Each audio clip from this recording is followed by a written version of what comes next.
और इस वक्त लखनऊ से एक बड़ी खबर, जहां केंद्रीय मंत्री के भतीजे ने आत्महत्या की है। कौशल किशोर के भतीजे ने, नंद किशोर ने यहां पे जान दी और बेगरिया इलाके के घर में फांसी लगाकर खुदकुशी कर ली।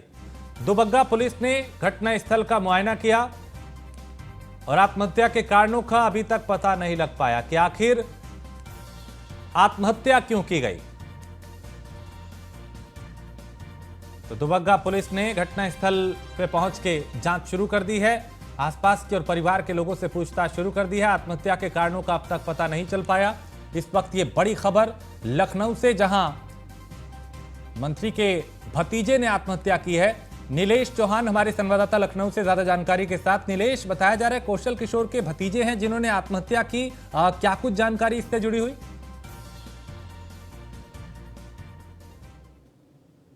राज्य मंत्री, उनके भतीजे का घर है, वहीं पर वो रह रहा था।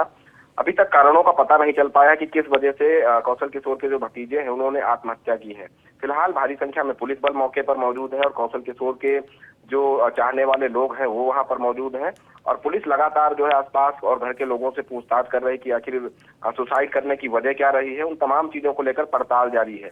कहीं ना कहीं जिस तरीके से ये सुसाइड का पूरा मामला सामने आया है, अगर कौशल किशोर के भतीजे की बात करें तो कौशल किशोर का जो भतीजा है वो जो है प्रॉपर्टी डीलिंग और तमाम जो है बिल्डर्स का काम करता था। किन वजहों से अभी तक जो है इन्होंने आत्महत्या की, इसका खुलासा अभी तक नहीं हो पाया है। लेकिन अगर हम इनकी बात करें तो दुबग्गा थाना क्षेत्र के बेगरिया गांव में इनका घर है और नंद किशोर नाम था कौशल किशोर के भतीजे का, जिसने सुसाइड की 45 वर्ष उम्र थी। देखना होगा इस पूरे मामले में क्या कुछ निकल कर सामने आता है। क्या कोई पारिवारिक विवाद था या फिर किसी चीज को लेकर वो अवसाद में चल रहे थे जिसकी वजह से इन्होंने सुसाइड किया है। परिवार के लोगों का इस पे कुछ कहना है, क्योंकि क्या ये परिवार के साथ ही रह रहे थे, क्या डिप्रेशन में थे या कोई और किसी तरह की दिक्कत थी? आपने जैसा कहा कि कोई घरेलू विवाद था या कोई बाहरी दिक्कत थी, क्या कुछ संकेत मिल पाया? देखिए, अभी तक कोई संकेत निकलकर सामने नहीं आया है कि वजह क्या रही है सुसाइड करने की। पुलिस पड़ताल कर रही है। भारी संख्या में लोग जो है उनके आवास के बाहर मौजूद है, पुलिस बल भी मौजूद है। अब देखना होगा इस पूरे सुसाइड प्रकरण के पीछे क्या वजह है, किन वजहों के कारण जो है इतना बड़ा फैसला उठाना पड़ा। अब फिलहाल पुलिस पूरे मामले की तहकीकात कर रही है और तमाम जो अधिकारी हैं वो मौके पर मौजूद हैं और परिवार के लोगों को सांत्वना दे रहे हैं और साथ ही साथ पूछताछ भी की जा रही है कि आखिर क्या वजह रही जो इतना बड़ा फैसला उठाया गया। कब की ये घटना है, किस वक्त ये हुआ और कैसे उन्होंने इस खौफनाक कदम को उठाया? देखिए, बिल्कुल ये सुबह करीब 6:30 बजे की घटना है, जब लोग जो है अपने अपने घरों में सो रहे थे। उसी समय इन्होंने सुसाइड किया है। बताया जा रहा है कि कमरे में फांसी लगाकर सुसाइड की है। हालांकि पुलिस इस पूरे मामले में अभी तक कोई बयान नहीं जारी किया है कि फांसी लगाया है कि सुसाइड करने का कोई दूसरा एंगल रहा है। अब देखना होगा कि इस पूरे प्रकरण में क्या कुछ निकल कर सामने आता है, वजह क्या थी और क्यों जो है इतना बड़ा फैसला उठाया कि अपनी जान गंवा दी, सुसाइड कर लिया। परिवार के लोग जो है रोते बिलखते हुए नजर आ रहे हैं। कौशल किशोर भी अब से कुछ देर बाद जो है अपने भतीजे जो कि मृतक हो चुके हैं उनके आवास पर पहुंचेंगे। तो कहीं ना कहीं वहां पर सुरक्षा व्यवस्था भी बढ़ाई गई है, क्योंकि केंद्रीय राज्य मंत्री कौशल किशोर के भतीजे ने फांसी लगाई है। ऐसे में वहां पर जो है लोगों का जमावड़ा होगा, इसलिए तमाम जो आलाधिकारी हैं मौके पर मौजूद है। बहुत शुक्रिया नीलेश, आप मेरे साथ बने रहिए, कुछ और खबरों पे आपसे जानकारी लेंगे। फिलहाल शुक्रिया इस जानकारी के लिए। और अगली खबर प्रयागराज से है, जहां मुख्तार के साले अनवर शहजाद से पुलिस पूछताछ करेगी और माफिया मुख्तार के साले से ईडी की टीम पूछताछ करेगी। मनी लॉन्ड्रिंग मामले में अनवर शहजाद से ये पूछताछ होगी। गाजीपुर जेल में अनवर शहजाद से ईडी पूछताछ करेगी और शर्जील रजा और अनवर शहजाद के बयानों का मिलान भी होगा। 21 नवंबर से प्रयागराज की नैनी जेल में शर्जील रजा बंद है। तो गाजीपुर जेल से अनवर शहजाद से ईडी पूछताछ करेगी और शर्जील रजा और यानी जो शर्जील रजा है वो अनवर शहजाद के बयानों का मिलान भी होगा, जो दोनों के बयान है। 21 नवंबर से प्रयागराज के नैनी जेल में शर्जील बंद है और मुख्तार के साले अनवर शहजाद से अब पूछताछ होगी। नीलेश ज्यादा जानकारी के साथ हमारे साथ। नीलेश, मुख्तार के जो साले हैं आज उनसे भी पूछताछ होगी? देखिए, बिल्कुल मुख्तार के साले अनवर शहजाद से पुलिस पूछताछ करेगी। मनी लॉन्ड्रिंग का जो केस दर्ज हुआ था, जिसके बाद मुख्तार अंसारी, उनके बेटे अफजाल जो है बेटे, उनकी पत्नी, इन लोगों से लगातार पूछताछ चल रही थी, जिसके बाद ईडी और तमाम अन्य जांच एजेंसियों ने जब पूछताछ की, उसके बाद मुख्तार के बेटे को गिरफ्तार किया गया था। अब अनवर शहजाद जो कि मुख्तार के साले हैं, इनसे भी मनी लॉन्ड्रिंग के मामले में पूछताछ होगी। गाजीपुर जेल में अनवर शहजाद जो है बंद है, वहीं पर ईडी इनसे पूछताछ करेगी। शर्जील रजा और अनवर शहजाद के बयानों का मिलान होगा कि दोनों का जो बयान है वो एक ही है या अलग अलग बयान निकलकर सामने आया है। 21 नवंबर को प्रयागराज के नैनी जेल में बंद है। जब 21 नवंबर 2021 से ये बंद है प्रयागराज के नैनी जेल में, वहीं पर ईडी पूछताछ करेगी। अब देखना होगा कि शर्जील और जो अनवर शहजाद है, इनके जो बयान थे, अलग अलग पूछताछ हुई थी, अलग अलग बयान दर्ज हुए थे। अब दोनों बयानों का मिलान कराया जाएगा, क्योंकि मनी लॉन्ड्रिंग का बड़ा मामला है, जिसको लेकर मुख्तार अंसारी, उनके रिश्तेदार, उनके बेटे, पत्नी, तमाम लोगों की मुश्किलें लगातार बढ़ती हुई नजर आ रही हैं। और एक बार जब फिर से इसी पूरे मामले पर पूछताछ करेगी ईडी, तो कहीं ना कहीं तमाम और खुलासे होने की संभावना है। बहुत शुक्रिया नीलेश जानकारी के लिए। तो माफिया मुख्तार के साले से ईडी की टीम आज पूछताछ करेगी। एक बड़ी खबर जिसमें आ चुकी मनी लॉन्ड्रिंग मामले में अनवर शहजाद से ये पूछताछ होगी और गाजीपुर जेल में अनवर शहजाद से ईडी पूछताछ करेगी।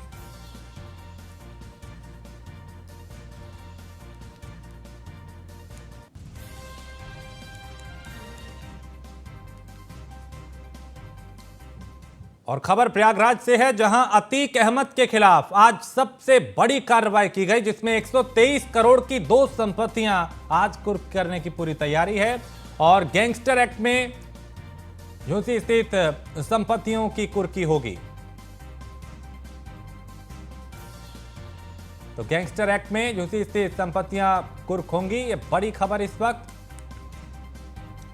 तो अतीक अहमद के खिलाफ सबसे बड़ी कार्रवाई करने की पूरी तैयारी। और 123 करोड़ की 2 संपत्तियां आज कुर्क की जाएंगी।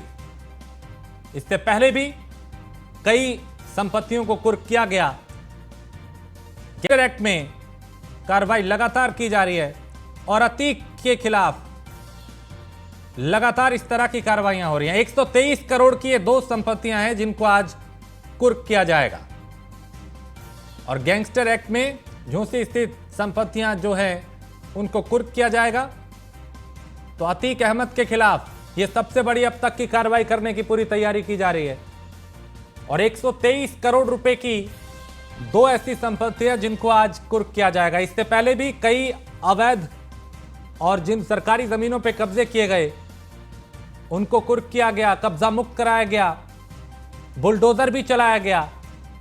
कोशिश और संदेश सीधा है कि जिसने भी गलत किया है बख्शा नहीं जाएगा, चाहे वो कितना ही बड़ा माफिया हो। और अतीक अहमद, मुख्तार अंसारी, ये ऐसे नाम हैं जिन पे लगातार एक वक्त था जब इनका नाम बोलता था, लेकिन आज इनके जो गलत काम हैं उनका हिसाब हो रहा है। तो 123 करोड़ की 2 संपत्तियां आज कुर्क करने की तैयारी है।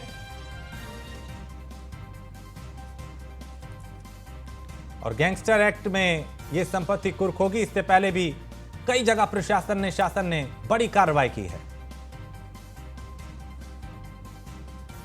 और उपचुनाव में बीजेपी और समाजवादी पार्टी ने पूरी ताकत झोंक दी है। जसवंत नगर में बीजेपी का बूथ अध्यक्ष सम्मेलन है। इस सम्मेलन में प्रदेश अध्यक्ष भूपेंद्र चौधरी भी पहुंचेंगे और आज दोपहर 12 बजे जसवंत नगर पहुंचेंगे भूपेंद्र चौधरी और कार्यकर्ताओं को जीत का मंत्र देंगे। क्योंकि ये एक ऐसी सीट है जहां का मुकाबला बेहद दिलचस्प हो चुका है। चाचा भतीजे भी साथ आ चुके हैं, परिवार एकजुट दिखाई दे रहा है। दूसरी तरफ भारतीय जनता पार्टी, जिसने रघुराज शाकी को मैनपुरी से चुनाव में उतारा, और अब प्रदेश अध्यक्ष भूपेंद्र चौधरी यहां पहुंचेंगे और कार्यकर्ताओं का उत्साह बढ़ाएंगे। उपचुनाव में बीजेपी और समाजवादी पार्टी ने पूरी ताकत झोंक रखी है। सभाएं, सम्मेलन, समीक्षाओं का दौर जारी है। और जसवंत नगर में बीजेपी का बूथ अध्यक्ष सम्मेलन है। सम्मेलन में शामिल होंगे बीजेपी प्रदेश अध्यक्ष भूपेंद्र चौधरी और कोशिश उनकी यही होगी कि कार्यकर्ताओं में उत्साह बढ़ाया जाए, उनको जीत का मंत्र दिया जाए, कैसे वापसी की जाए। क्योंकि मैनपुरी सीट में ही जसवंत नगर आता है और जसवंत नगर वो इलाका है जो एक तरीके से ये डिसाइड करता है वहां के मतदाता कि मैनपुरी में किसको जिताना है। तो जसवंत नगर में एक तरफ अखिलेश यादव और शिवपाल यादव ने ताकत झोंक रखी है, दूसरी तरफ भारतीय जनता पार्टी की भी कोशिश कि कैसे वहां के मतदाताओं को अपने पाले में लाया जाए। तो मैनपुरी का ये जो रण है, सबसे रोचक और सबसे दिलचस्प मुकाबला यहां देखा जा रहा है। दोनों ही तरफ से पूरी ताकत झोंकी गई है इस सीट को जीतने के लिए। और ताजनगरी आगरा में भूमाफियाओं ने सार्वजनिक शौचालय पे कब्जा कर लिया। बताया जा रहा है कि प्रशासन द्वारा प्रेमनगर में 800 वर्ग गज में बने 56 सीटर शौचालय पे दबंगों ने कब्जा किया है और यहां पे दबंगों ने गैर कानूनी तरीके से कब्जा कर निर्माण कर लिया, जिसके बाद वहां पे सिर्फ 250 वर्ग गज की जमीन ही बची है। और इस मामले को लेकर ग्रामीणों की माने तो इस जमीन पर एक बार 56 सीटर शौचालय का निर्माण हुआ, जिसके बाद शौचालय भवन के खराब होने के बाद पार्षद ने उसे ठीक कराने का बीड़ा तो उठा लिया, लेकिन आज तक शौचालय का निर्माण हुआ ही नहीं, जिसके चलते ग्रामीणों को कई तरह की परेशानियां भी हैं। सवाल ये कि अगर जमीन प्राइवेट है तो फिर नगर निगम ने निर्माण कैसे कराया, और अगर जमीन नगर निगम की है तो भूमाफियाओं पर कार्रवाई कब होगी। और हमारे संवाददाता कृष्णा त्यागी वो यहां मौजूद, उन्होंने लोगों से बात की, उन्होंने क्या कुछ कहा, उन्हें सुनते हैं। हम इस समय मौजूद हैं सार्वजनिक शौचालय पर, जहां आप देख सकते हैं ये सार्वजनिक शौचालय है, जहां पर उत्तर प्रदेश का सबसे बड़ा शौचालय था। ये 56 सीटर का शौचालय का निर्माण किया गया था। आज ये किस तरह से खंडर बना हुआ है, ये तस्वीर बयां कर रही हैं। ये खंडर बना हुआ है, इसमें न तो अब कोई सीट है, न कोई यहाँ पर महिला, न पुरुष, यहाँ पर कोई शौचालय नहीं जा सकता। ये पूरा खंडर की स्थिति में। काफ़ी लोग मेरे साथ पीछे खड़े हैं, काफ़ी महिलाएं भी हैं, ये तस्वीर देख रहे हैं। काफ़ी लोग और काफ़ी महिलाएं मेरे साथ खड़ी हैं, उनसे जानेंगे इसकी वास्तविक हकीकत क्या थी। पहले कुछ दिन तो मतलब ऐसे ही, फिर कुछ बन गया, बना था, फिर उनने ऊपर ही तक का किसी ने बेच दिया जी। अच्छा। फिर वो बनाने आया, फिर हमने जो रोक लगा दी इसमें कि हमारा शौचालय बहुत दिन पुराना था, 10 साल पहले का, तो क्यों बना लेंगे जगह पे। 56 सीटर शौचालय, इसमें 28 जेंट्स हैं और 28 लेडीज सीटें हैं। उसके बाद जब ये खंडर हो गया तो एक बंदा आता है जो पार्षद इंदिरा देवी पार्षद जी हैं, उनका भाई है, वो बोलता है कि इसका पैसा पास हो गया है 18,58,000 रुपये। अब ये टूट कर दोबारा बनेगा, आलीशान भव्य शौचालय बनेगा। उसके बाद में शौचालय की आप कंडीशन देख रहे हैं, वो तुड़वा दिया गया। तुड़वाने के बाद में आज तक इसमें एक ईंट नहीं लगी, ना लगी। लेकिन जब ये हमें पता चला कि हमारे साथ छल हो रहा है, कि शौचालय नहीं बना है, हमें सूचना मिली कि जब बिक गया है, तो हम सपोर्ट इंडिया संगठन, जिसके सुरेशन सोनी जी जो अध्यक्ष हैं, उनके पास गए।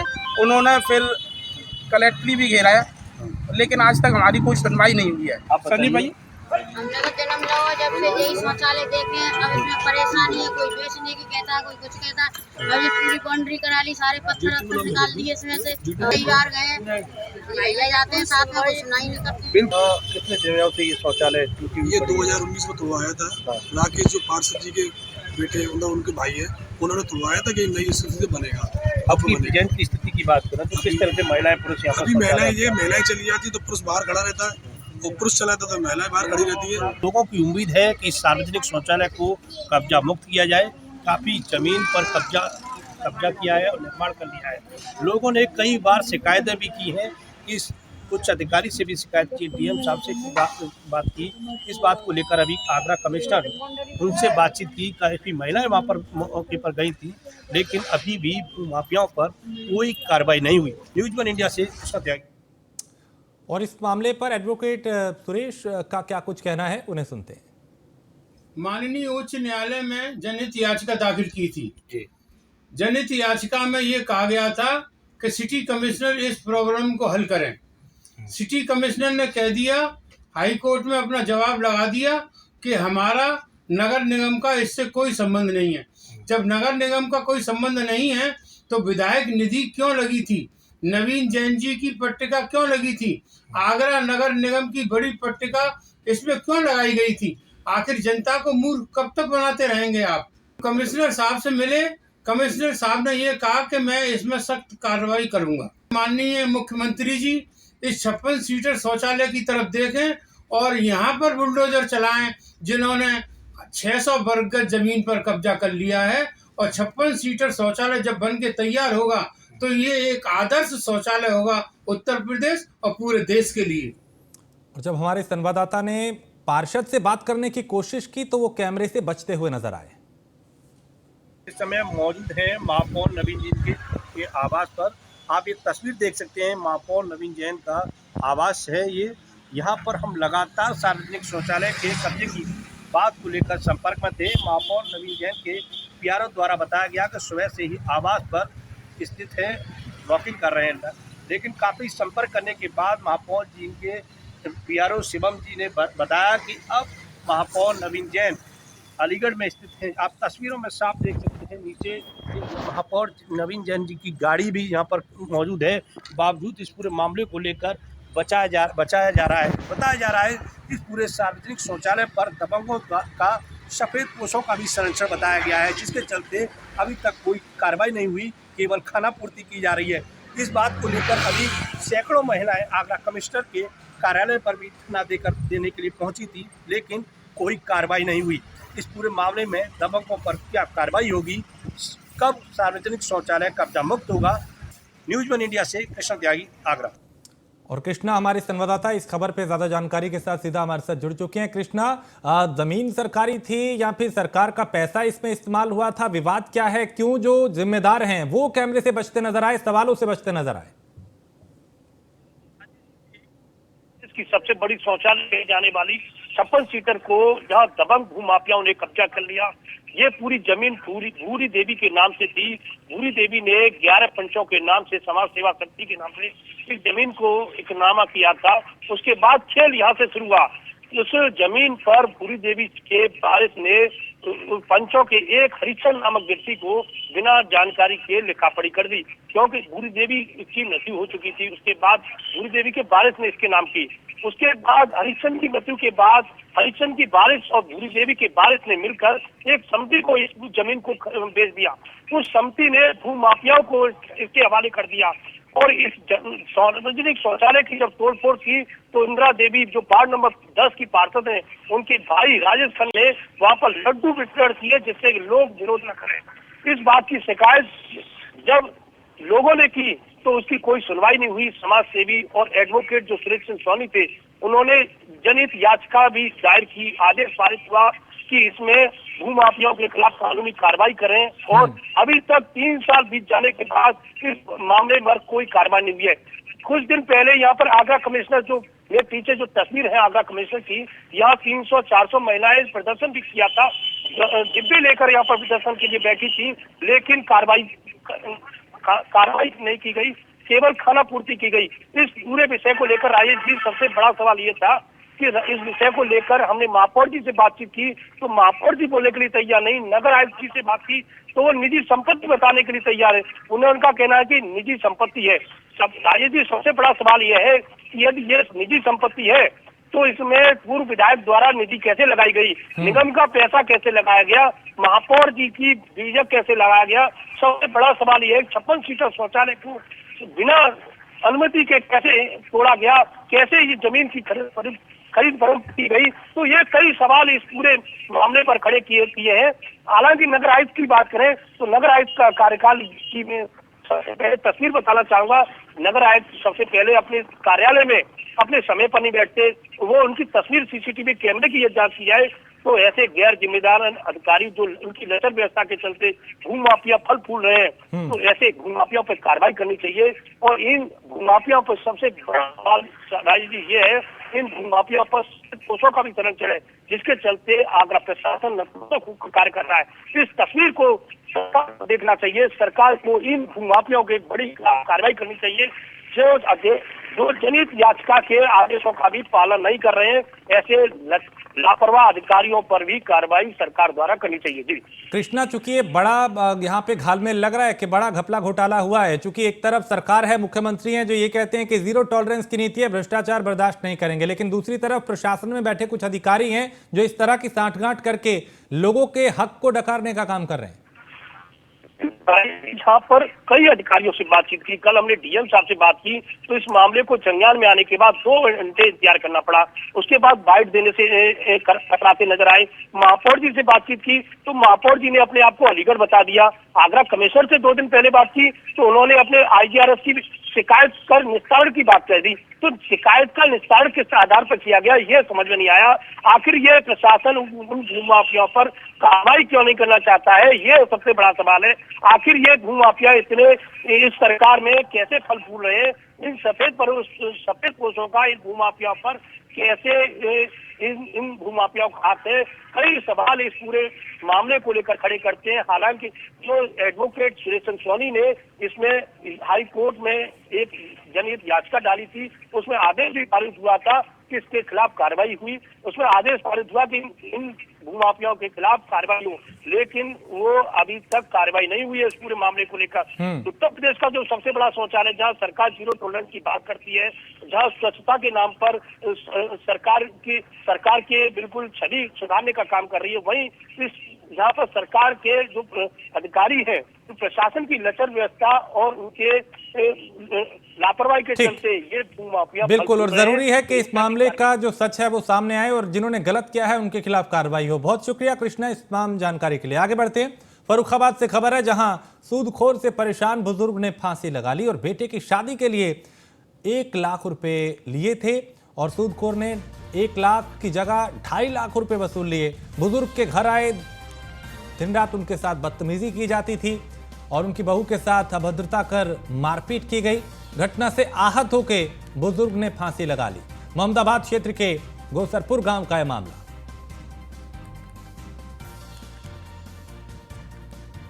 तो बुजुर्ग के घर आए दिन बदसलूकी उनके साथ की जाती थी और उनकी बहू के साथ अभद्रता कर मारपीट की गई थी और घटना से आहत होकर बुजुर्ग ने फांसी लगा ली। मोहम्मदाबाद क्षेत्र के गोसरपुर गांव का यह मामला।